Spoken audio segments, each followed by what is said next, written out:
আজকে রাখি পূর্ণিমা, তাই জন্য আমি তো কালকেই চলে এসেছি বাড়িতে। আর আজকে রূপা আর মনা এসছে। ভেবেছিলাম কি যে সকাল সকাল করে রাখিটা পরিয়ে দেবো, কিন্তু সে হয়নি, একটু বেলা হয়ে গেছে। সবকিছু গুছিয়ে নিয়ে এখন বসেছি দুই ভাইকে রাখি পরানোর জন্য। আমার দাদা তো বাড়িতে নেই, আমার দাদা জবের থেকে কাজে বেরিয়েছে, তখন থেকে না এইরকমটাই হচ্ছে। মানে রাখি পূর্ণিমার সময় দাদা বাড়ি থাকতে পারছে না, ভাইফোঁটার সময় বাড়ি থাকে। আর জানো তো, আমার যখন বিয়ে ঠিক হলো সেই সময় থেকে আমার ভাই শুরু করেছে যে আমার তো এখন বিয়ে হয়ে যাচ্ছে, তাহলে আমাদেরকে কে রাখি পরাবে আর কে ভাইফোঁটা দেবে।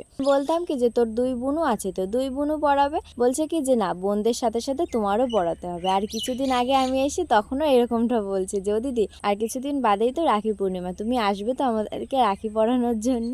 তখন বলছিলাম যে হ্যাঁ আসবো। আর আজকে রান্না হয়েছে পোলাও আর মাংস। পোলাওটা না আজকে অনেকটা মানে নরম হয়ে গেছে। আর আজকে রূপাই খেতে দিয়েছে আমাদের সবাইকে। আর এই ভাই এনেছে স্প্রাইট, তারপরে আরো অনেক খাবার, তো সেগুলো এখন খাওয়া দাওয়ার পরে সবাই মিলে খেতে বসেছি।